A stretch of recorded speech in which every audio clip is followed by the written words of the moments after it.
Hey, what's up guys? Got the Microgo M5 electric scooter. This is a budget scooter that I'm gonna unbox and take it for a spin, give you guys my opinion. It does have a 350 watt motor, 8.5 inch honeycomb tires as well. So let's unbox it and go from there.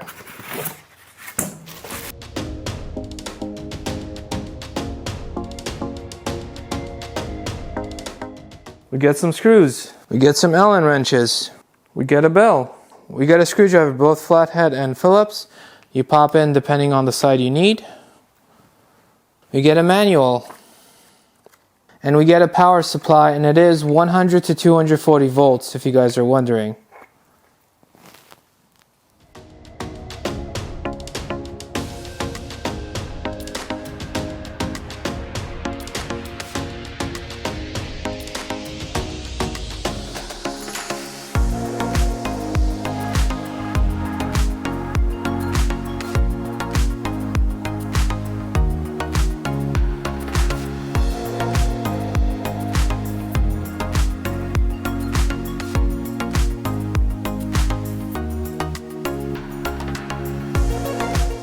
Folding mechanism on this is pretty unique, but it's fairly simple to do.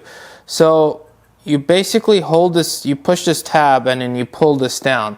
So what I'm going to do is I'm going to move the kickstand. So push this down, this comes up and it folds right away and it snaps in, and then boom, you could carry it. So it's decently lightweight for an electric scooter. And to put it up again, you need to touch this red part right here. So when you push this up, this comes down, and then while you're holding it, if you don't hold it, it's gonna come up, right? So again, if I don't hold this down, it's not gonna work. So while I'm holding this down like this, just so I could bypass this little groove right here, then like that, push it in, and that's it, there it is. Getting into the controls, we have our bell. Very nice and loud. Don't make the same mistake I did where I actually over tightened this and this part snapped off because it's made out of plastic here. Now to be fair, I think all of the other budget scooters under 400 bucks that I've reviewed are also made out of plastic here, and I did not over tighten them, so do be careful when you're tightening this. But aside from this, everything else feels really good in terms of build quality, especially for the price. So these feel solid. These are nice and snappy. You get disc brakes, so all of that feels good. Now let's continue with this. So we have our electric brake and we have our disc brake. It does have a sticker here to say please use this disc brake preferentially. So when you're stopping, this feels much better than this. This one is not quite as powerful, but it works fine under slower speeds. Now if I hold this for a second or two, it turns on. You get a big speedometer, easy to see in miles an hour. You get a blue little S here, which is an eco mode, and we get our battery meter. Now, the differences between the modes, so if you tap it once, it goes to the orange, which is the standard mode. Tap it again, goes to the red S, which is the fastest possible mode.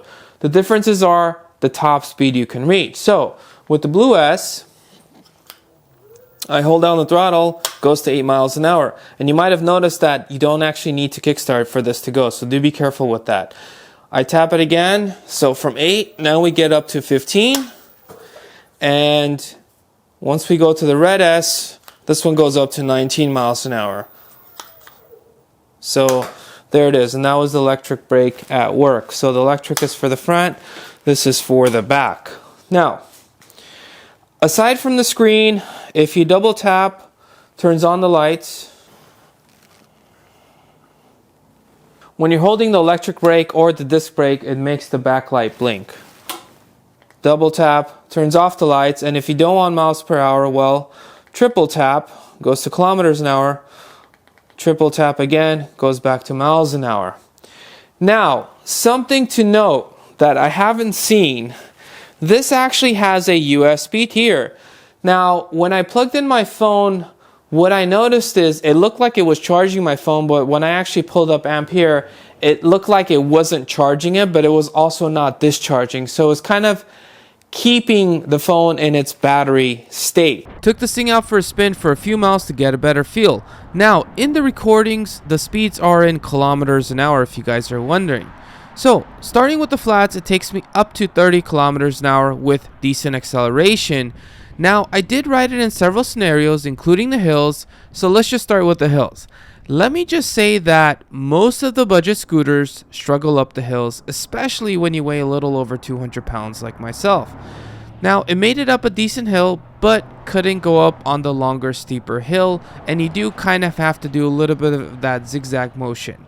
Now, for the downhills, it appears to max out at 35 kilometers an hour, and I'm happy to report that the disc brakes work very well, slowing you down fairly quickly.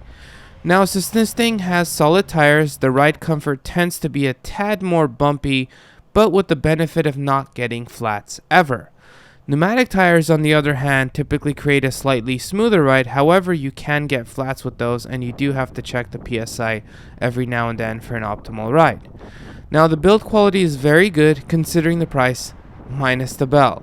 Now, for final thoughts, if you live in a hilly area and you weigh anywhere near my weight or more, I would recommend getting a dual motor scooter, which can typically take you up the hills easily. However, those tend to cost around $1,500 or more in the US, but they do come with a few additional benefits of more range, higher top speed, and suspension for improved ride comfort. They are, however, bigger and heavier, making them much less portable. On the other hand, if you want a portable scooter that you plan on using in mostly flat areas, that is budget friendly, comes with extra lights, then this is definitely worth considering. Let me know what you guys think in the comment sections below, and as always, thank you guys for watching. Smash that subscribe button, and I'll catch you guys in the next one.